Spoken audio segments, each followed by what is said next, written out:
Hi, everybody. Welcome back to the Las Vegas Raiders Insider Podcast. I'm your host, Hondo Carpenter. This guy next to me needs no introduction. One of my best friends on planet Earth. I'll tell you, Matt, I love having you on every week as a guest. We've done this for so many years, decades almost. But what I love most is getting to do life with you as one of my best friends. I appreciate you. I love you. I care about you. And I'm so glad you're with us today. I appreciate you too, buddy. Always a pleasure, and glad we have this. The bond we have, and I'm glad we have this show every week. I agree. All right. So let's dig in a little bit, Matt, because I want to talk to you about the state of the National Football League. Now, we're going to come back and be very Raider specific, but I want to start bird's eye and end with on the ground. Billions, billions spent in free agency so far. I mean, here we are, we're sitting here and it's already Thursday. And actually it's later than hang on a second. It's Friday, sorry. Anyways, and you're seeing the way money's being spent. You're seeing the way everything is just expanding, billions of dollars spent. The NFL, for all of her critics, she's very, very healthy. Oh, without a doubt, and I think you've seen how, and this has been a trend for years now with the legal tampering period. When that opens up, that's when all the deals are reported, and they can't be announced till they couldn't be announced until Wednesday with when the league year opened. But everything gets out there already, and everybody knows what's happening, and it's just a mad rush and a frenzy. And I think that's one of my favorite parts of the year in the NFL. In that rush of the offseason, the beginning of free agency. And I think you're seeing, you listen, the cap skyrocketed this year, and I think teams spent accordingly, which is why you saw some huge contracts being handled out early in free agency. And I thought one of the more fascinating aspects of it, and this is a little more granular than just the overall health of the league, but shows how there's different trends and ways the league evolves. Some of the biggest spending you saw early on in free agency was on running backs and interior offensive linemen, two positions that don't have the overall positional value of offensive tackles and pass rushers and cornerbacks and quarterbacks, of course. But I think what it shows is that maybe looking ahead to the draft isn't as strong in those areas. And I also think that in the case of offensive linemen, interior offensive linemen, you're starting to see teams realize the center and guard positions are more crucial than maybe people first thought, because obviously you want to protect the quarterback's blind side at tackle, and you got to be able to handle outside edge rushers. But if you have guys you have pass rushers that are lining up inside as well. You have defensive tackles that can wreak havoc. So I think you're seeing teams be more willing to pony up for those spots, and I think it shows. It's an interesting trend for the league. And I got to tell you, Matt, that there are no real running backs or linebackers with first round grades in this draft, but I made a prediction last week. The record for offensive linemen selected in the draft in the first round is 5. In my talking with multiple executives, I'm predicting a minimum of 10 offensive linemen picked in the first round. How shocked would you be if my prediction comes true? 10 is massive. I mean, that's a third of the round would be offensive linemen, basically. But I can see it. I mean, this is a year that is heavy on quality linemen. There's at least 4 or 5 tackles that are being mentioned as definite first round picks at some point. You have a couple of guards, a couple of guys that can have some versatility as well. I think you're going. I would say I didn't know offhand, honestly, what the record was. If the record is 5, like you said, I think you will probably see the record broken this year. I would expect, based off the amount of depth there is at the offensive line position. Yeah, but what do you think if my prediction is true and it's 10? I mean, doubling the record. It's one thing to beat the record, it's another to double it. Well, I think it would say 2 things. Number one, it would talk about the quality of players on the offensive line coming out in this class. And I think it would also speak to, like you said, some of the other position groups aren't as strong this year. We're expecting a bunch of quarterbacks to get taken as well. We've talked about that. I think there'll be a bunch of receivers going. There's a lot of talent at receiver this year, but the linebacking talent, like you said, running back, not as deep. Tight end, there's Brock Bowers and some guys after him, but it's not, you usually only see maybe one or two tight ends in the first round, if that. And this isn't a particularly strong tight end class. Safety group, not great this year as well. So I think it's a combination of that offensive line being maybe exceptionally deep and the other positions not as much so in 2024. So I had a conversation with a retired NFL executive who's won a Super Bowl, very respected, this week. And we were just having conversation. He engaged me. I was leaving him alone, and he engaged me. And I said to him, if you were taking over an expansion franchise, you were the owner, what is the first position that you fill? Now I'm thinking he's going to say quarterback. He engaged me, so I just kind of threw him a softball, being respectful. He looked at me and said, my person who oversees the salary cap. And I'm like, what? He goes, yeah, quarterbacks too. He says, but in today's NFL, your salary cap manager is the most important person on the franchise. And then he mentioned to me Chargers, Cowboys, and multiple other teams who are in salary cap hell because they didn't manage it. And he talked about you have to be extremely disciplined. You've got to know. So I'm going to explain real quick. I've already explained it this way, but I'm still going to tell everyone how he explained it. So he said, when I was an executive, we knew we want to spend X% of the cap at quarterback, X% of the cap at guard, X% of the cap at lineman, whatever. And he goes, occasionally from year to year, we would maybe raise that percentage and lower it other places, but we stayed within our budget. We stayed in our budgeting. And there were times that we would let people go and people would say, why? Or we would trade people and they would say, why? But we stayed extremely disciplined. My point is this. Does it shock you to hear that? And if not, it shocked me at first, but the more I thought about it and he talked, it made complete sense. But does it also not give you insight of where the modern NFL is?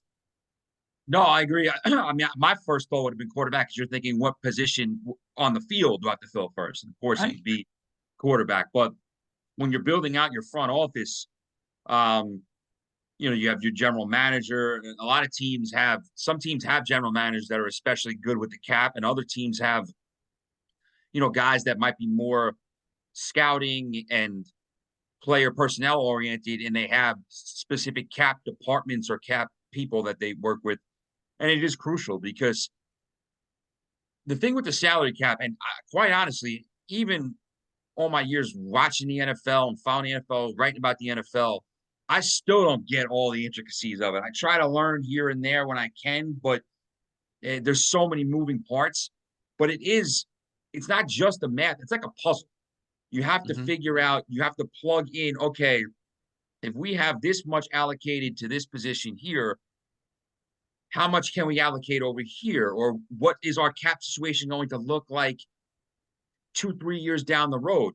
Okay, Mark, I had to think, well, I have a rookie quarterback now, or quarterback maybe going to his second year, still on his rookie contract.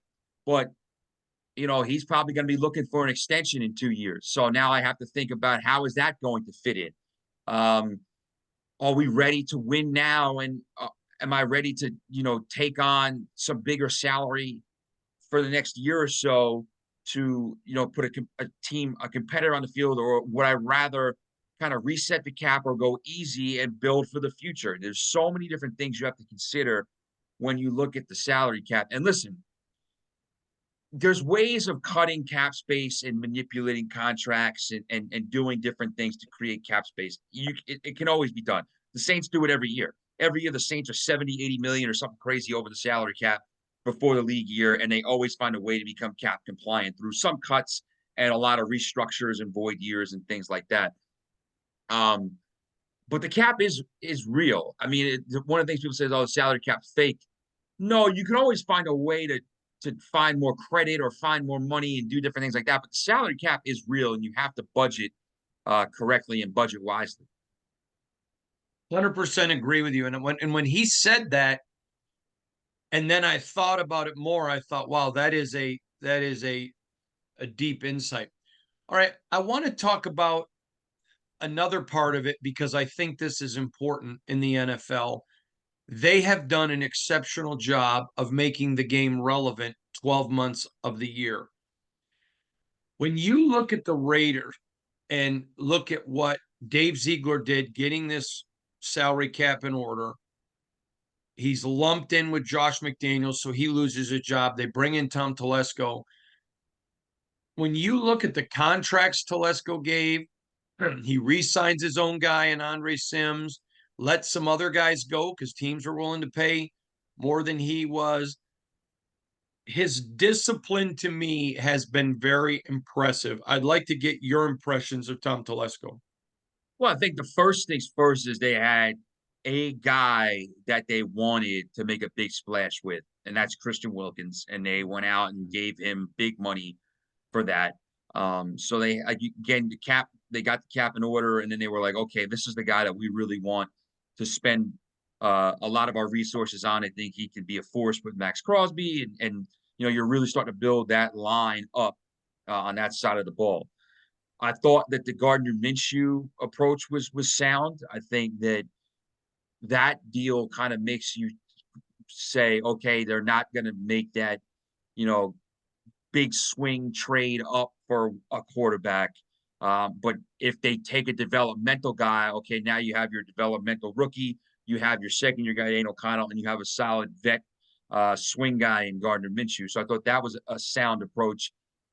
I think that it's all about kind of building the team in the image of the head coach too, the type of team that Antonio Pierce wants. And I think that he wants a team that's going to be physical and is going to be able to get after you up front because that's what he came from playing for the Giants. So I think that that's why they kind of targeted Christian Wilkins. But listen, getting back to your overriding point on the approach with the cap and the discipline, that's key because you're still building the team with the Raiders. You're building a team thinking, okay, maybe we can compete for a playoff spot in 2024, but we're not a championship caliber team yet. So we don't want to spend like drunken sailors and put ourselves in a hole. Um, but now, I think you're seeing some of this decision making early on, at least in free agency. I thought was pretty good, and I think that like you said, there were some guys that they wanted.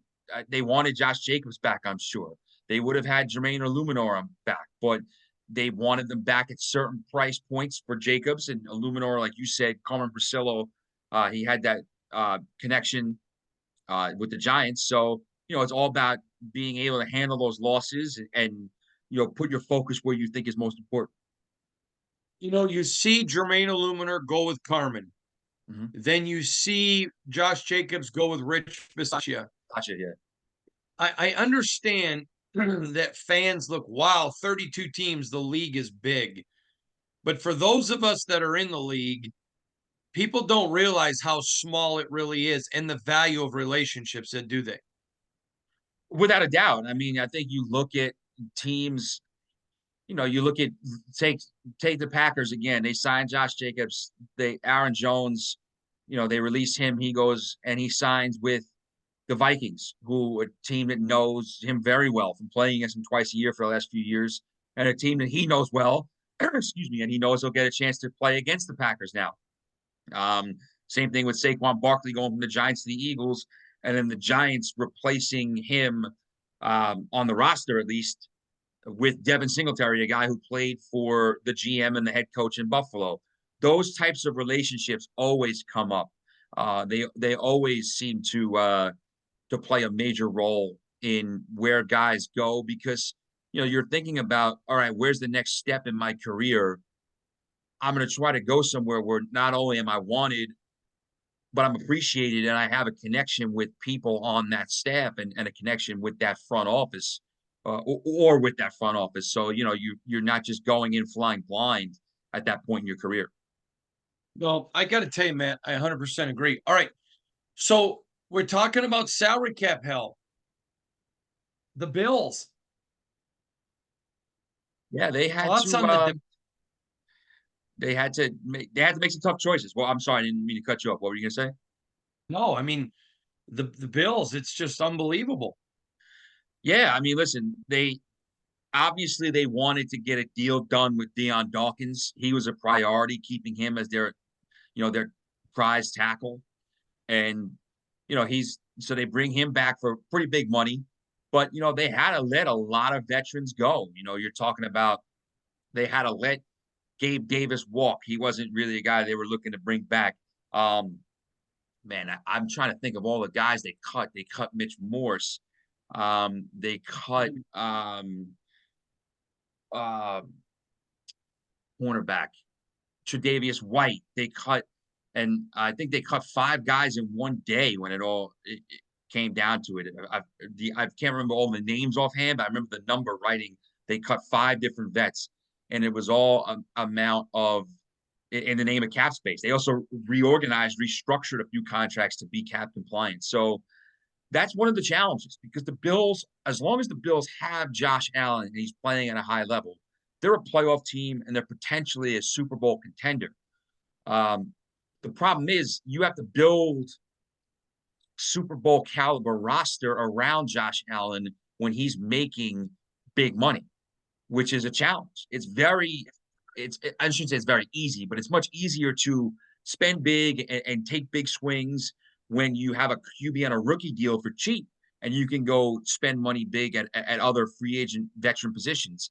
But now when you have a quarterback that's one of the highest paid in the league and he's going to continue to be that as long as he continues to play well, you have to get creative. You have to really think about how you're going to allocate your money and what guys you are targeting or core guys we have to have and what guys you're willing to let walk. It's very fascinating to me. Have the Carolina Panthers become the Oakland Athletics of the NFL? I mean, it's tough to. I mean, other than the fact, I guess that the Panthers aren't, as far as we know, aren't moving anywhere. They might be, in terms of mismanagement. They're down there with. I mean, some of the any team you could think of recently that's been poorly run and has screwed up.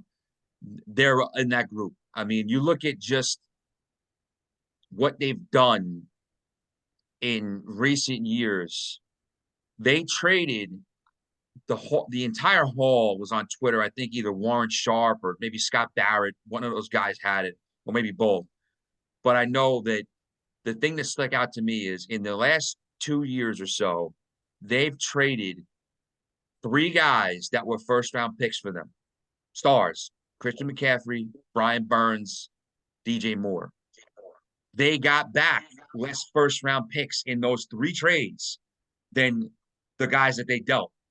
I mean, you're talking about Brian Burns it's been widely reported that at the 2022 trade deadline, the Rams were willing to give up 2 first round picks and a second rounder for him, and they turned him down. And now the relationship became untenable, and they had to give him away for 60 cents on the dollar. The Giants were able to get him for a second and a fifth rounder. DJ Moore, they threw him in that trade to trade up for the number 1 pick last year. And Bryce Young I hope he, improves. Seems like a great kid, had a lot of talent, but, he had one of the worst rookie seasons for a quarterback we've seen. So I mean, these are all resources that they've just squandered. And, listen, they're starting over, but they don't even have the number 1 pick this year. So it's tough. I think right now there's a few franchises that are down in the dumps and there's not a lot of hope. But I think there's by far, I think the one with the least amount of optimism if you're a fan is Carolina at the moment. If you're a Carolina Panther fan, I am your death angel. You're dead. I like Luke Combs comes out. I saw this at the spot on Oh the yeah, Country Western Singer and yeah. just blast him. I love Luke. I just thought that was great. Last question, but I think it's an important one, Matt. And I think it's one that um, transcends sports. But I want to see the first weekend of the regular season at Arrowhead Stadium, raising a banner, getting their rings. I want to see the Raiders and the Chiefs. I think, I mean, with AP's comments, with the Raiders, all of it, I just think it would be epic for ratings. I know the Raiders want that. They want it. And listen, they don't want it disrespectfully. There's no disrespect in the Raiders for the Chiefs. It's all respect. You're the Super Bowl champions. For us to get to where we want to go, we got to beat you. So let's just start out. I had one player tell me that's what he loves about NASCAR is they start with their Super Bowl, the Daytona 500. He said, let's start with our Super Bowl. Us, you, at your house. Doesn't have to be at Allegiant. How epic would that be for week one ratings? It would be awesome. That would be your Thursday night opening game because the Super Bowl champ always plays in that. Yep. Last year, we saw the league kind of go against the grain a little bit, and they gave an up and coming team that chance in that game. The Lions. The Lions get a big win, and it kind of sets up their season. I have the Chiefs' home opponents for 2024 ahead of me. I mean, in front of me. I'll be honest. On paper, I think I'm just guessing. I would think that the opponent for that game will be one of these three teams. I think it'll either be the Ravens, so you get an AFC title game rematch, the Bengals because they played a bunch in the playoffs, so you get Burrow, Mahomes, or the Texans, and you get an up and coming AFC team with CJ Stroud, rising star against Mahomes. So I think it'll be one of those three teams. But I think that the other two good options would either be the Raiders because of the rivalry aspect and the Antonio Pierce comments and all of that, or the Chargers because you get Harbaugh making his comeback debut against the Chiefs at Arrowhead. So I could see either of those two. I think there's a lot of really good options. At the end of the day, I don't think the NFL takes the Raiders, but it would be a lot of fun. I agree. Yeah, I agree. I don't Yeah, think they take them. but it I would be don't think fun. they take them. But I, my I, God, would that not be fun? at the very least, I think that game should be a primetime game. If it's not week one, I think you want to get that game on a Sunday or Monday night primetime. You want that on At Monday. Arrowhead, yeah, that's those are the type of games I remember from being a kid. You know, the AFC West had a lot of Monday night games: Raiders, Broncos, Chiefs, Raiders, Chargers mixed in there too. It was great. I'm telling you what, I don't know that I've ever been as excited for a year of NFL football as I am for this coming year. So many storylines. It is going to be a great year. All right, Matt Halatic, always a pleasure. Tell everyone your Twitter handle. Sure, yeah, and I've noticed there have been a lot of Raiders fans coming in and checking out my Twitter. I appreciate it. At Matt Hladik, MATTHLADIK 919. That's where you can find me on Twitter, and you know I'm always down to interact. I tweet about the NFL, tweet about the Raiders, tweet about pop culture, tweet about NBA and any college March Madness, anything you want to discuss. I'm open. Right. He's the great Matt Halatic. I'm Hondo Carpenter. Remember, follow me on IG at Hondo SR, X formerly known as Twitter, at Hondo Carpenter. SI.com/NFL/Raiders is where you get all of our articles. Man, we are pounding out the articles. Upper right hand corner, it says newsletter. If you click that, we won't spam you. We additionally, though, aren't going to sell your information, but 3 days a week we'll send you an email with all of our top stories. Don't ever miss another great Raiders story again. We'll see you all soon. Thanks.